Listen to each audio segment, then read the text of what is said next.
بسم اللہ الرحمن الرحیم۔ آج لسانیات کا چھٹا سیشن جس کو ہم موضوع بحث بنانا چاہتے ہیں۔ ہم نے پچھلے سیشن میں یہ گزارش کی تھی کہ کلام یا لسانیات میں زبان، بولی، سپیچ، خطاب، یہ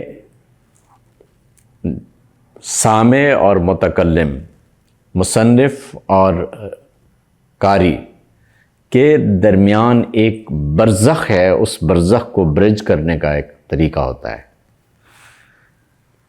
اور کیونکہ یہ دونوں طرف سے ایک آزاد شخصیت بیٹھی ہوتی ہے، دونوں میں جذبہ، ارادہ اور ادراک اپنی پوری قوت کے ساتھ موجود ہوتا ہے۔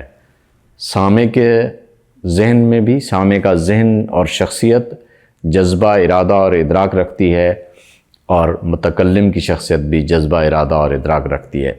جذبہ، ارادہ اور ادراک رکھتے ہوئے ہم ایک دوسرے کی شخصیت میں کبھی دخل انداز نہیں ہو سکتے۔ ایسا نہیں ہو سکتا کہ آپ میرے اندر کو پڑھ لیں، میں آپ کے اندر کو پڑھ لوں، یا میرا جذبہ آپ کا جذبہ ہو جائے، آپ کا جذبہ میرا جذبہ ہو جائے۔ جذبہ آپ کا رہے گا، میرا جذبہ رہے گا، میرے اور آپ کے جذبے کے درمیان یہ تو ہو سکتا ہے کہ ہم آہنگی ہو، میرے اور آپ کے ادراک کے درمیان ہم آہنگی ہو سکتی ہے، لیکن بے عینی ہی میرا جذبہ اور آپ کا جذبہ ایک ہو جائے، یہ نہیں ہوتا۔ انسان کے اندر یہ تمنا تو ہو سکتی ہے، لیکن نفس الامر میں ایسی بات نہیں ہوتی۔ اصلاً اب ہمیں جس چیز پر توجہ دینی ہے وہ خطاب ہے، وہ برزخ کو برج کرنے والا، سامع اور متکلم کے درمیان جو برزخ ہے، اس برزخ کو جو چیز برج کرتی ہے، جو اس برزخ کو پاٹتی ہے، جو ان دونوں کے درمیان ایک ربط پیدا کرتی ہے، وہ کلام ہے، وہ کلام ہے، وہ خطاب ہے۔ اب خطاب کو ہم نے دیکھنا ہے کہ خطاب کیا چیز ہے۔ دیکھیے، متکلم کی شخصیت پر مختلف حیثیتیں وارد ہوتی ہیں۔ مثال ایک وقت میں شاعر بن کر کوئی کلام کرتا ہوں، دوسرا وقت ہے جب میں ایک ناصح بن کر کلام کرتا ہوں، تیسرا وقت ہے جب میں دوسروں کی رہنمائی کر رہا ہوتا ہوں، چوتھا وقت وہ ہے جب میں کسی سے کچھ پوچھ رہا ہوں، کوئی سوال کر رہا ہوں۔ تو جو کلام کرنے والے کا کلام ہوتا ہے، اس کو اس حیثیت پر رکھ کر دیکھنا ہوتا ہے کہ یہ کلام جو کر رہا ہے، یہ بطور حاکم کے کر رہا ہے، بطور محکوم کے کر رہا ہے، بطور ناصح کے کر رہا ہے، بطور استاد کے کر رہا ہے، شاعر کی حیثیت سے کر رہا ہے، ادیب کی حیثیت سے کر رہا ہے، خطیب کی حیثیت سے کر رہا ہے، کس حیثیت سے کر رہا ہے۔ آپ جب تک متکلم کی اس حیثیت کو متعین نہیں کر سکتے، آپ اس کے مد مقابل بیٹھے ہوئے دوسرے انسان کی حیثیت کا ادراک نہیں کر سکتے۔ جب آپ دوسرے اینڈ پر بیٹھے ہوئے انسان کی اس حیثیت کا ادراک نہیں کریں گے، تو ان دونوں طرفین یا قطبین میں، دونوں قطبوں میں جو ربط پیدا ہونا ہے، اس ربط کا آپ ادراک نہیں کر سکیں گے۔ پہلا مرحلہ ہی یہ ہوتا ہے کہ آپ نے اگر خطاب کی ماہیت کو سمجھنا ہے تو آپ نے یہ دیکھنا ہے کہ یہ بندہ جو خطاب کر رہا ہے کس حیثیت سے خطاب کر رہا ہے، اور جسے وہ خطاب کر رہا ہے اگر وہ دوسرے اینڈ پہ بیٹھا ہوا اس خطاب کی ریسپشن کے اینڈ پہ نہ بیٹھا ہو۔ مثال کے طور پہ ایک بندہ بحیثیت استاد کے بات کر رہا ہے، معلم کی حیثیت سے بات، جو دوسرے اینڈ پہ بیٹھا ہے وہ بطور شاگرد کے اسے سننا ہی نہیں چاہ رہا، وہ سمجھنا ہی نہیں چاہ رہا، تو کلام لایا نہیں ہے، بے معنی ہو جائے گا۔ دوسرے اینڈ پہ بیٹھے ہوئے بندے کی اس حیثیت کو اور اس متکلم کی اس حیثیت کو اور اس کے اس خطاب کو اس حقیقت کو پہلے سمجھ لینا ضروری ہوتا ہے۔ اگر آپ یہ سمجھنا چاہتے ہیں کہ کلام کسی معنی میں اس طرح سے بھی ڈسکس کیا جا سکتا ہے کہ آپ سامع اور متکلم کے درمیان رابطے کے طور پر اسے نہ دیکھیں، تو پھر یہ انتہائی لایعنی بات ہو جائے گی، انتہائی لایعنی بات ہوگی۔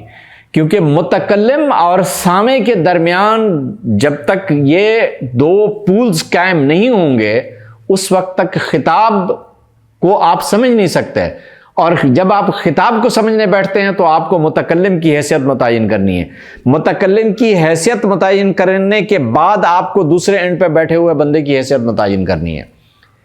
بطور ہادی کے، ایک ہدایت دینے والے کے، ایک بندہ کلام کرتا ہے،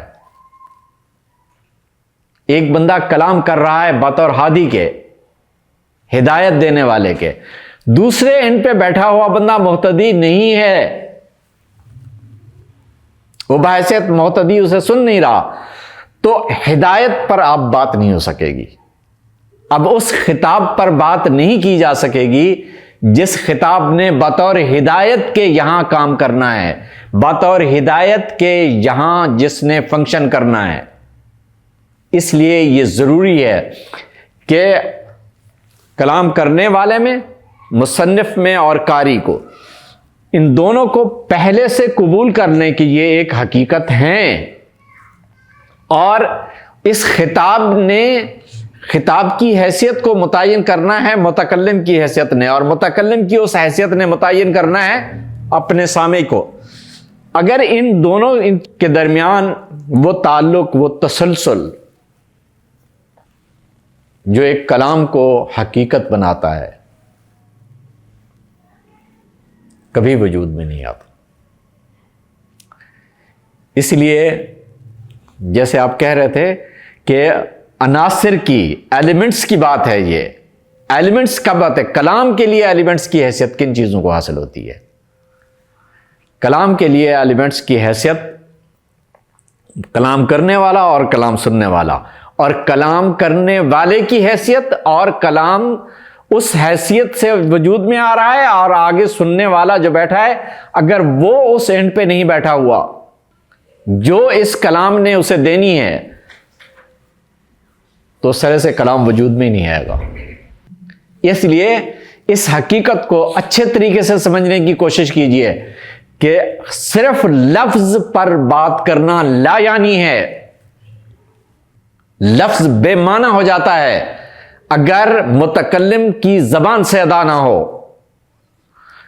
اس وقت بے معنی ہے لفظ اگر جس کو خطاب کیا جا رہا ہے وہ اپنی جگہ پر موجود نہیں ہے، تو لفظ اپنے معنی پر دلالت کرنے میں ناکام ہوگا۔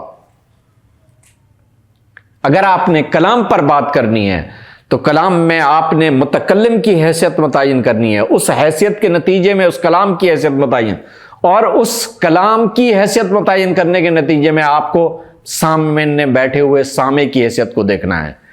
یہ ایک ایسا ربط اور تعلق ہے کہ جہاں کہیں یہ ٹوٹ جائے گا بات آگے نہیں بڑھ سکے گی، بات آگے نہیں بڑھ سکے گی۔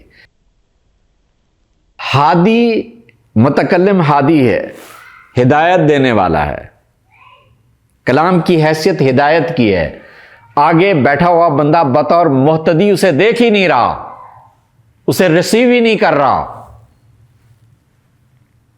تو یہ نہیں ہے کہ وہ الفاظ نہیں رہیں گے، وہ الفاظ جن معنوں پر دلالت کرتے ہیں وہ الفاظ ان معنوں پر دلالت کرنا بند کر دیں گے۔ یہ نہیں ہے کہ وہ آوازیں نہیں رہیں گی جن آوازوں سے الفاظ ادا کیے جاتے ہیں، وہ تلفظات نہیں رہیں گے جن تلفظ سے الفاظ ادا کیے جاتے ہیں۔ اب یہاں کلام کی روح ختم ہو جائے گی۔ ہم کلام کا تجزیہ کرتے وقت لسانیات کے دائرے میں جب قدم رکھتے ہیں ہم بھول جاتے ہیں اس بات کو کہ کوئی بھی کلام متکلم کی حیثیت متعین کیے بغیر اور سامع کی حیثیت متعین کیے بغیر اپنی انڈیپینڈنٹلی کوئی حیثیت نہیں رکھتی۔ آپ کا کیا خیال ہے اگر آپ فکشن پڑھ رہے ہوں، افسانہ پڑھ رہے ہوں، تو لکھنے والے نے اسے بطور افسانہ لکھا ہو، آپ اسے نفس الامر کی حقیقت سمجھ رہے ہوں، تو یہ کلام باقی رہے گا؟ نہیں، اس نے اپنا مدعا ضائع کر دیا ہے۔ جب آپ کلام کی بات کرنے، فکشن کو آپ نے فکشن دیکھنا ہے، تو سامع کے لیے ضروری ہے کہ اسے بطور فکشن کے دیکھے کہ بطور فکشن کے پیش کیا جا رہا ہے۔ ہاں، اس کا امکان موجود ہوتا ہے کہ انسان نارمل سائیکالوجی میں نہ رہے، نارمل سائیکی میں نہ رہے۔ ایب نارمل سائیکی اپنی جگہ پر ایک حقیقت ہے۔ ایسی نفسیات موجود ہوتی ہے جب انسان نارمل دائرے میں نہ سوچ رہا ہوتا ہے، نہ سن رہا ہوتا ہے، نہ بول رہا ہوتا ہے۔ اگر آپ نے اس کلام کو موضوع بحث بنانا ہے جو ایک ایب نارمل انسان بولتا ہے، اس سے آپ کچھ اخذ کرنا چاہتے ہیں، تو میری گزارش یہ ہے کہ پھر آپ اپنے نارملٹی پر توجہ دیں۔ ہم ایک نارمل دائرے میں رہتے ہوئے، نارمل انسان کی نارمل سچویشن کو سامنے رکھتے ہوئے نارمل سپیچ پر بات کر رہے ہیں، اور نارمل سپیچ کے لیے یہ ضروری ہے کہ متکلم کی حیثیت پہلے متعین ہو، کلام کی حیثیت اس حیثیت کے دائرے میں متعین ہو، اس ریفرنس میں متعین ہو، اور سامع کی حیثیت اسی حیثیت سے دیکھی جائے۔ سامع بطور ناقد کے اگر دیکھنا چاہتا ہے، بطور ناقد کے اسے کلام کو دیکھنا چاہتا ہے، تو اس کے سامنے ہدایت اگر اس کے تنقید کا موضوع ہے تو وہ ہادی سے بڑا ہادی ہے۔ وہ اگر کلام کو اپریشیٹ کرنا چاہتا ہے اور اس کی اپریسیشن اس طرح کی ہے کہ وہ یہ بتانا چاہتا ہے کہ کلام کرنے والے کی کلام اتنا اچھا ہے، تو وہ کلام متکلم سے زیادہ بہتر جانتا ہے۔ یہ ایک بالکل الگ سے ایک موضوع بن جائے گا۔